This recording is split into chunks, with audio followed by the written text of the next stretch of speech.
লিও এখন অনেক বড় হয়ে গেছে, আগের চেয়ে অনেক বড়। ও এখন আমার দিকে তাকিয়ে আছে। একটা প্রাণীর সঙ্গে আমাদের যতটা সম্পর্ক তৈরি হয়, আমার মনে হয় মানুষের সঙ্গে এতটা সম্পর্ক তৈরি হয় না। কিছু মানুষের কাছে অর্থ আসলেই তারা নিজেদেরকে ভিন্ন জগতের প্রাণী মনে করে। মনে হয় যেন তারা স্পেস থেকে এসেছে, মহাকাশ থেকে এসেছে, যেন চাঁদের দেশ থেকে এসেছে, তাদেরকে ধরা ছোঁয়াই যায় না। অথচ তারা মানুষের টাকা পয়সা মেরে দেয়, বস্তা বস্তা টাকা চুরি করে নিয়ে এই দেশ থেকে পালিয়ে যেতে চায়। কিছু মানুষ রয়েছে যারা মানুষকে স্বাধীনতা দেওয়ার কথা বলে নিজেরাই স্বাধীনতা কেড়ে নেয়, আর সেই স্বাধীনতা কেড়ে নেওয়ার কারণে একসময় তার নিজের স্বাধীনতাই হারিয়ে ফেলে। এমনই একটা অবস্থার পর্যায়ে আমরা পার করলাম। আমাদের দেশ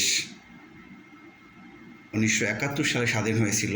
ভেবেছিলাম আমরা স্বাধীনতার সুখ হয়তো পেয়ে গেছি, কিন্তু না, প্রতিটা মুহূর্তে আমরা পরাধীনতার শৃঙ্খলে ছিলাম। আমরা কেউ জানতামই না যে ঘটনা কী।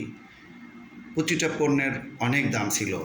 30 টাকা দামের সাবান 60 টাকা দিয়ে কিনতে হয়েছে। খুবই কষ্ট পেয়েছিলাম একবার, যে সাবানটা আমি নিজে 30 টাকা দিয়ে কিনলাম, সেই সাবানের দাম কিভাবে 60 টাকা হলো। যাই হোক, সব পণ্যের দাম অনেক গুণ বেড়ে গিয়েছিল। আর লাস্ট পর্যন্ত আমরা যেটা জানলাম যে করোনার মুহূর্তে যখন ডক্টররা রোগীদের করোনার ভ্যাকসিন দিচ্ছিলেন, তখনও তারা নাকি টাকা নিচ্ছিল।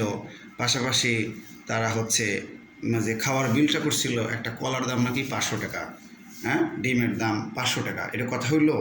যাই হোক, যেমন কর্ম তেমন ফল।